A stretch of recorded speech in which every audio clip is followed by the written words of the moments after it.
Senhor presidente, nobres colegas, eu gostaria de falar a respeito desse projeto. Vou votar favorável, sim, porque eu acredito que a cultura ela é importante para a nossa comunidade e também para a agricultura local e para estimular a nossa cidade aqui, origens italianas. No entanto, eu fico com certo receio, porque o que diz na exposição de motivos é o seguinte: enfim, para que se possa entregar uma grande festa à comunidade, é fundamental o apoio do município no valor de R$ 1.300.000, garantindo a execução da quarta festa das colheitas. O que vai ser feito com esse R$ 1.300.000? Não sei. Vai ser comprado tudo em uva? Vai ser comprado, vai ser de combustível? Vai ser de segurança? Eu gostaria que, quando o executivo... Eu sei que eu sou apenas um vereador aqui na casa, mas com a anuência de todos os vereadores, eu gostaria que a gente solicitasse para o executivo, quando viesse um projeto solicitando aporte financeiro, que o executivo esmiuçasse por completo para que e onde, né? O 5W2H. Quanto custa, para onde vai, por que está sendo aplicado? Eu gostaria de saber. Eu não.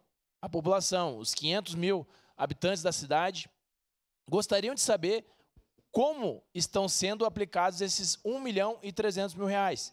Eu acredito que isso, de acordo com os princípios da administração pública, seria uma publicidade. Todo o movimento público, ele deve ter publicidade, todos devem ter acesso à lei, à transparência. Então, eu acredito que seria uma oportunidade de melhoria. Nós temos aqui o nosso líder de governo, então, que levasse essa demanda para o Executivo Municipal, para que ele explicasse para nós, porque hoje nós iremos votar esses R$ 1.300.000. A gente não sabe para onde vai ser aplicado.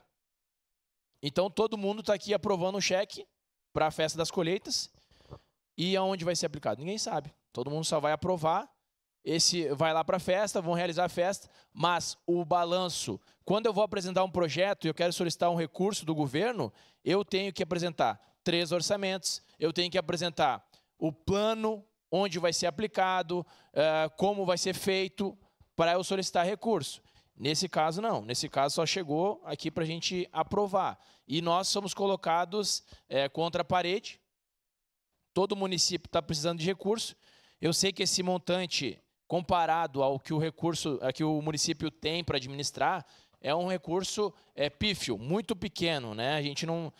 perto de 3,2 bilhões, perdoe. É um recurso muito pequeno. Então, eu acredito que seja realmente importante. Eu só gostaria que o governo municipal ele fizesse esse esforço e que explicasse para a Câmara de Vereadores e para Caxias do Sul como e onde serão aplicados esses recursos de R$ 1.300.000. Muito obrigado, presidente. Obrigado, vereador Ramon. Com a